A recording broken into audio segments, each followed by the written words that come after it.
প্রশ্রয় দেওয়া। এবার অন্যায়ের বিরুদ্ধে রুখে দাঁড়ানোর পালা।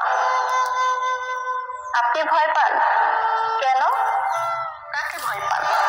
এই সমাজকে, মানুষকে, নাকি সেই হায়নাদের যারা নারীর দুর্বলতাকে তাদের শক্তি ভাবে? হ্যাঁ, এই পৃথিবী শুধু শক্তিশালীদের জন্য, কিন্তু শক্তিশালী মানে শুধু শারীরিক শক্তি নয়, মনের শক্তি আসল শক্তি।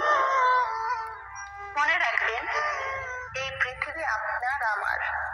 কেউ যদি আপনার ইচ্ছের বিরুদ্ধে কিছু করতে চায়, তাহলে সেটি শুধু অপরাধ নয়, বরং সেটি একটি যুদ্ধ। আর সেই যুদ্ধে আপনি হেরে যাবার জন্য জন্ম নেননি। তাই নিজেকে কখনো দুর্বল ভাববেন না। নিজের আত্মরক্ষার জন্য প্রথমে আপনাকে জানতে হবে কিভাবে নিজেকে নিরাপদে রাখা যায়। কখনোই চারপাশের পরিস্থিতিকে হালকাভাবে নেবেন না। কোথাও যাওয়ার আগে পরিকল্পনা করুন।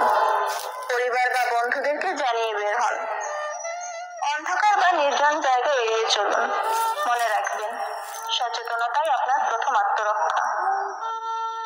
সচেতনতা, আত্মবিশ্বাস আর সঠিক সিদ্ধান্তই পারে আপনাকে নিরাপদে রাখতে। মনে রাখবেন, আপনার শরীর আপনার, আপনার সম্মানটাও আপনার। যদি কেউ সেই সীমা লঙ্ঘন করতে চায়, আপনার সম্মানে আঘাত করতে চায়, থেমে থাকবেন না। ভয় পাবেন না, চিৎকার করুন, প্রতিবাদ করুন।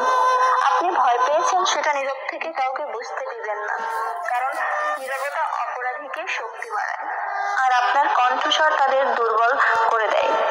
তাই ভয় নয়, শক্তি নিয়ে এগিয়ে যান। অন্যায়ের বিরুদ্ধে গর্জে উঠুন, কারণ আপনি দুর্বল নন। নারী, তুমি অস্ত্র ধরে নিজেকে রক্ষা করো। কোনো ধর্ষক তোমার দিকে চোখ তুলে তাকানোর আগে তুমি তার চোখ তুলে নাও। প্রমাণ করো, আমরা নারী, আমরা সব পরিস্থিতিতে সবকিছু পারি। তাই চুরি নয়, ছুরি ধরো। ধর্ষকের বিচার এদেশে হবে না। নারী সাহাবী উম্মে আমরা রাদিয়াল্লাহু তাআলা যদি একাই যুদ্ধের ময়দানে নামতে পারে নবীজি সাল্লাল্লাহু আলাইহি ওয়াসাল্লামকে প্রোটেক্ট করার জন্য, তাহলে আমরা কেন লড়তে পারবো না আমাদের নিজের সম্মান বাঁচানোর জন্য?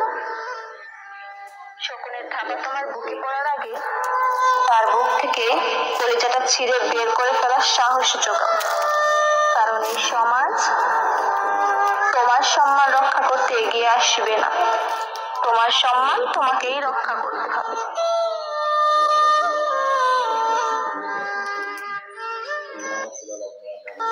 ব্যাস, অনেক হয়েছে অন্যায়কে প্রশ্রয় দেওয়া।